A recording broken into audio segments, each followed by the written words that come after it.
ناجم سيد. وقال الذين أوتوا العلم والإيمان لقد لبثتم في كتاب الله إلى يوم البعث فهذا يوم البعث ولكنكم كنتم لا تعلمون. أعوذ بالله من الشيطان الرجيم.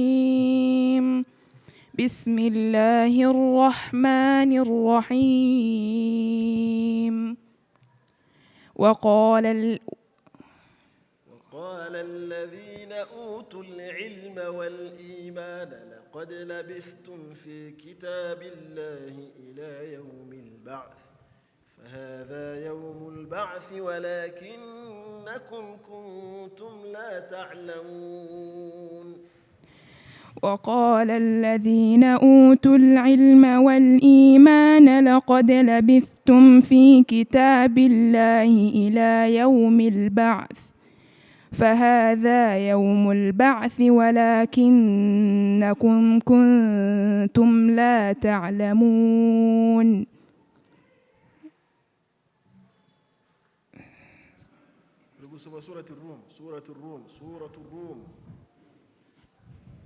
سورة الروم. وقال الذين أوتوا العلم والإيمان لقد لبثتم في كتاب الله إلى يوم البعث فهذا يوم البعث ولكنكم كنتم لا تعلمون.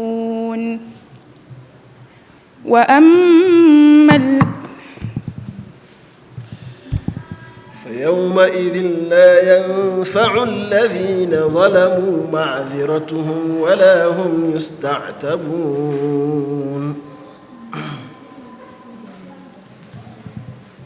فيومئذ لا ينفع الذين ظلموا معذرتهم ولا هم يستعتبون.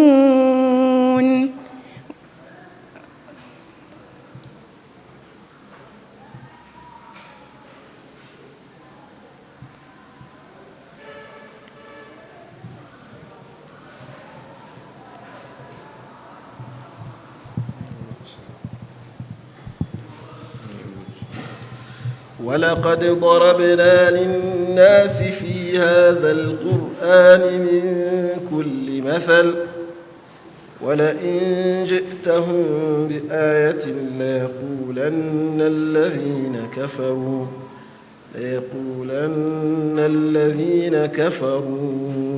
إن أنتم إلا مبطلون.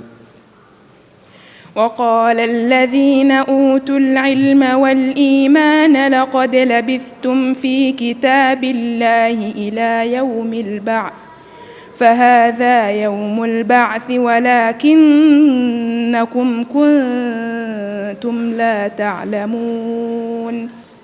فيومئذ لا ينفع الذين ظلموا معذرتهم ولا هم يستعتبون. ولقد ضربنا للناس في هذا القرآن من كل مثل ولئن جئتهم بآية ليقولن الذين كفروا إن أنتم إلا مبطلون. كذلك يطبع الله على قلوب الذين لا يعلمون.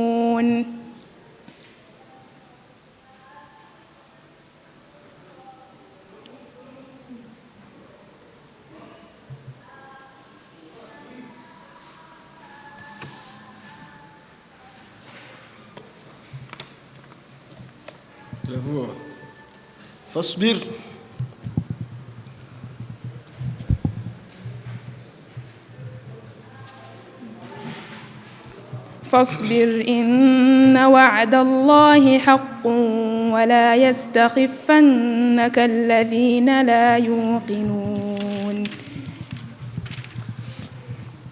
حسبك. السؤال الثاني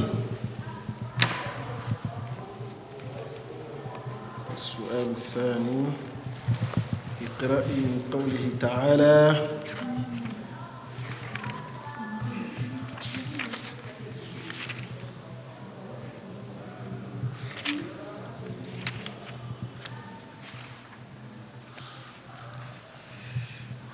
أعوذ بالله من الشيطان الرجيم إن يوم الفصل ميقاتهم أجمعين يوم لا يغني مولى عن مولى شيئا ولا هم ينصرون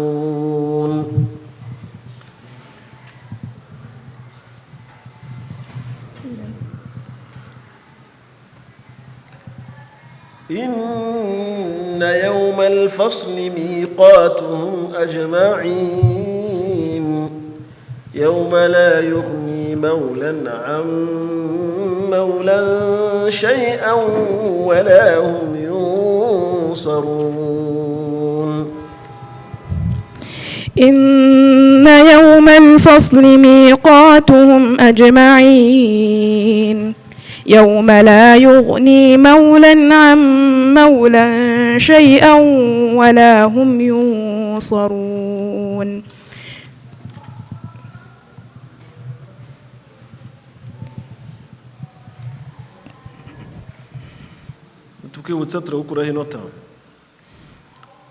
يوم لا يغني مولى عن مولى شيئا ولا هم ينصرون إن يوم الفصل ميقاتهم أجمعين يوم لا يغني مولى عن مولى شيئا ولا هم ينصرون إلا من رحم الله إنه هو العزيز الرحيم إن يوم الفصل ميقات إلا من رحم الله إلا من رحم الله إنه هو العزيز الرحيم إن شجرة الزقوم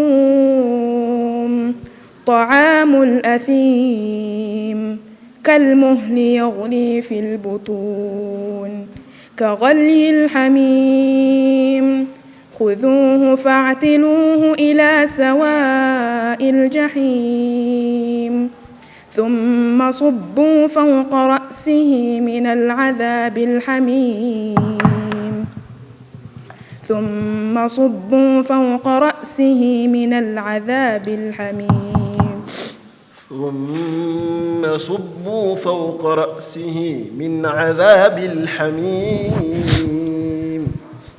ثم صبوا فوق رأسه من عذاب الحميم ذق إنك أنت العزيز الحكيم ذق إنك أنت العزيز الكريم إن هذا ما كنتم به تمترون إن المتقين في مقام أمين. حسبك. السؤال الثالث نعم. السؤال الثالث اقرأي من قوله تعالى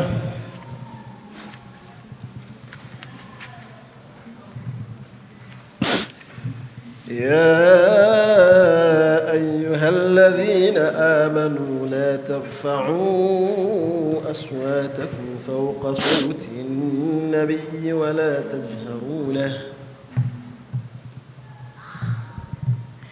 يا أيها الذين آمنوا لا ترفعوا أصواتكم فوق صوت النبي ولا تجهروا له بالقول كجهر بعضكم لبعض أن تحبط أعمالكم يا أيها الذين آمنوا لا ترفعوا أصواتكم فوق صوت النبي ولا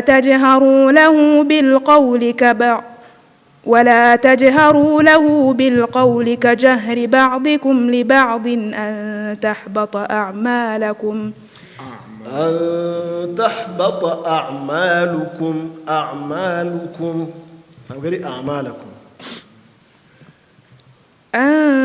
تحبط أعمالكم وأنتم لا تشعرون إن الذين يغضون أصواتهم عند رسول الله أولئك الذين امتحن الله قلوبهم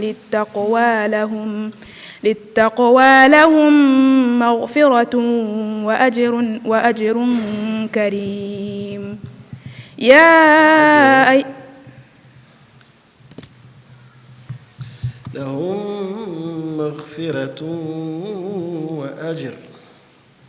لهم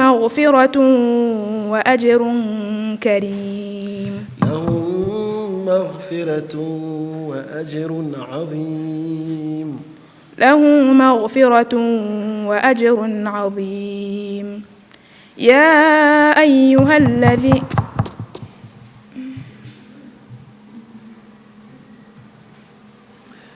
إن الذين يغضون أصواتهم عند رسول الله أولئك الذين امتحن الله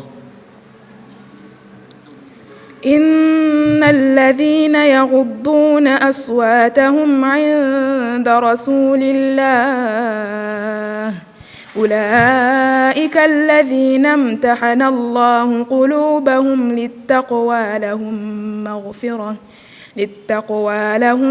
مغفرة وأجر عظيم إن الذين ينادونك من وراء الحجرات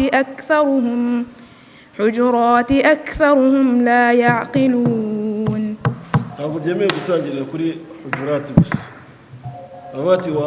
من وراء الحجرات أكثرهم لا يعقلون أو نقول حجرات أكثرهم لا يعلمون. إن الذين ينادونك من وراء الحجرات أكثرهم لا يعقلون. ولو أن حسبك. السؤال الرابع والأخير اقرأ من قوله تعالى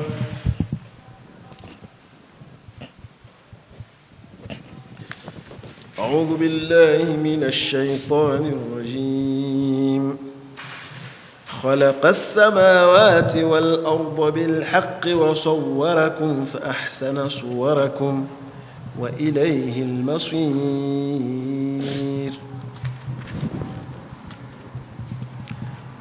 خلق السماوات والأرض بالحق وصوركم فأحسن صوركم وإليه المصير. خلق السماوات والأرض بالحق وصوركم فأحسن صوركم وإليه المصير.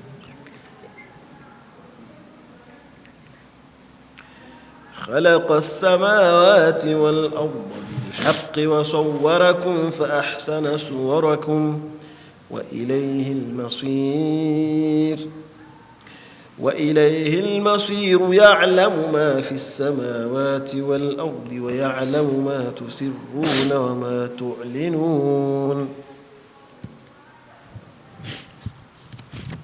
يعلم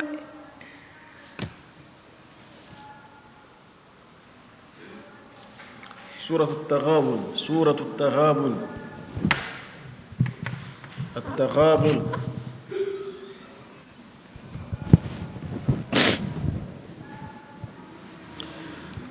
خلق السماوات والأرض بالحق وصوركم فأحسن صوركم وإليه المصير. يعلم ما في السماوات والأرض ويعلم ما تسرون وما تعلنون والله عليم بذات الصدور خلق السماوات والأرض بالحق وصوركم فأحسن صوركم وإليه المصير يعلم ما يلج في الأرض يعلم ما في السماوات والأرض ويعلم ما تسرون وما تعلنون والله عليم بذات الصدور يعلم ما في السماوات وما في الأرض ويعلم والأرض نقول ما في الأرض يعلم ما في السماوات والأرض يعلم ما في السماوات والأرض ويعلم ما تسرون وما تعلنون والله عليم بذات الصدور ألم يأتكم نبأ الذين كفروا من قبل فذاقوا وبال أمرهم ولهم عذاب أليم ذلك بأنه كانت تأتيهم رسلهم بالبينات فقالوا أبشر يهدوننا فكفروا نعم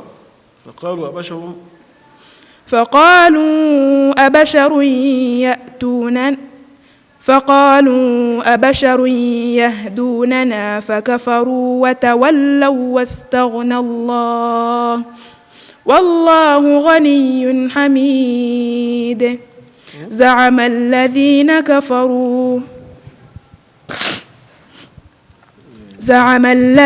كفروا أن لن يبعثوا قل بلى وربي لتبعثن ثم لتنبؤن بما عملتم وذلك على الله يسير. وبارك الله فيك.